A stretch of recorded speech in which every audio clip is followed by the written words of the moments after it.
me feel like One of his many nicknames was the Gloved One. Welcome to WatchMojo.com, and today we're looking at the early years of Michael Jackson's life and career from 1958 to 1990. Michael Joseph Jackson was born on August 29, 1958 in Gary, Indiana.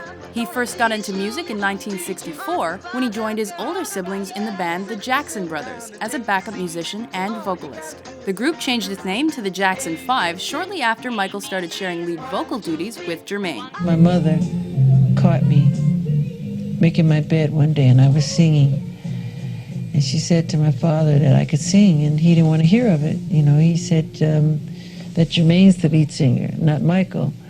My mother said, Joe, you really should hear him sing. Though Jackson's father was a very strict disciplinarian, Michael was a natural talent whose vocals and dance moves quickly turned him into the Jackson 5's main draw. The group signed with Motown Records in 1968 and released 4 #1 singles on the label, including I Want You Back and I'll Be There.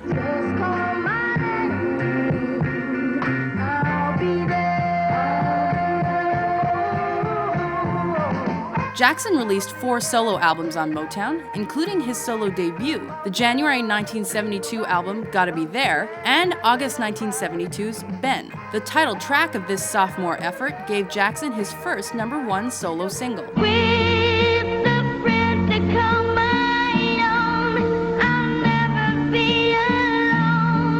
Meanwhile, in June 1975, the Jackson 5 signed with Epic Records and became the Jacksons. Between 1976 and 1984, the Jacksons released 6 albums. It was during this period that Michael met Quincy Jones while he starred in the 1978 film The Wiz, an African-American remake of The Wizard of Oz. You can't win, you can't make even, and you can't get out of the game.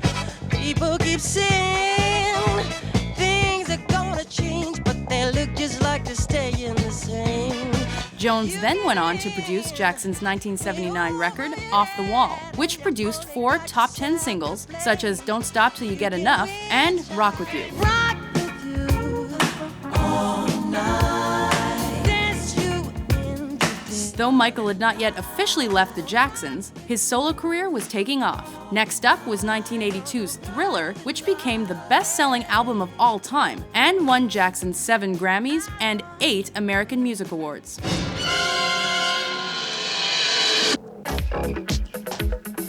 Seven of Thriller's 9 tracks became top 10 singles, including Billie Jean, Beat It, and The Girl Is Mine, a duet with Paul McCartney. The Jones-produced record not only solidified Jackson's staying power, but also helped bring the music video to the next level. 1983 saw Jackson reunite with his brothers during a live television performance on the show Motown 25, Yesterday, Today, Forever. On that same special, he debuted his now trademark dance move, the moonwalk, during a solo performance.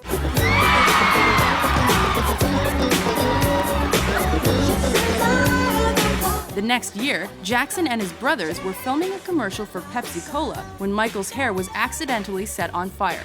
This injury is credited by many as having prompted Jackson's obsession with plastic surgery, though his look had begun to change prior to the Pepsi fiasco. A few months later, he went on tour with his brothers to promote his last album with the Jacksons, Victory.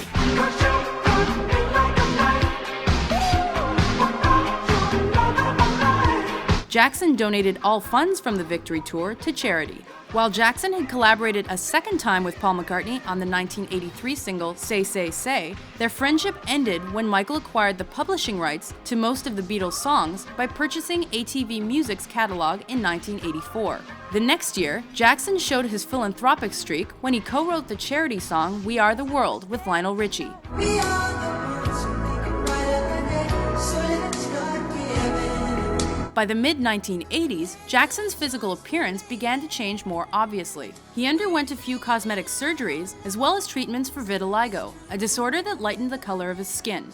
Tabloids were also spreading outrageous rumors about his personal life during this time. It's been said that Michael Jackson underwent plastic surgery to make himself look more like you. I don't think so. Is that true? No, I don't think he has. No one's ever told me. He's never told me that. I don't think so. 1986 saw Jackson collaborate with directors George Lucas and Francis Ford Coppola on a short and innovative 3D film called Captain EO that was shown at Disney theme parks. By 1987, Jackson's next album, Bad, was finally released. Though it was not as successful as Thriller, it did spawn several #1 singles. Show your love or let it be. I'm telling you. The Bad World Tour that followed ultimately became the highest-grossing tour of all time. 1988 saw Jackson's first autobiography, Moonwalk, hit #1 on the New York Times bestseller list. That same year, he also converted some property into a home and amusement park in California and renamed it Neverland Ranch. During the first part of his career, Michael Jackson went from being a child star to being one of the world's biggest entertainers. Of course, there would be much more to come. And the whole world has to answer right now to the tell you once again.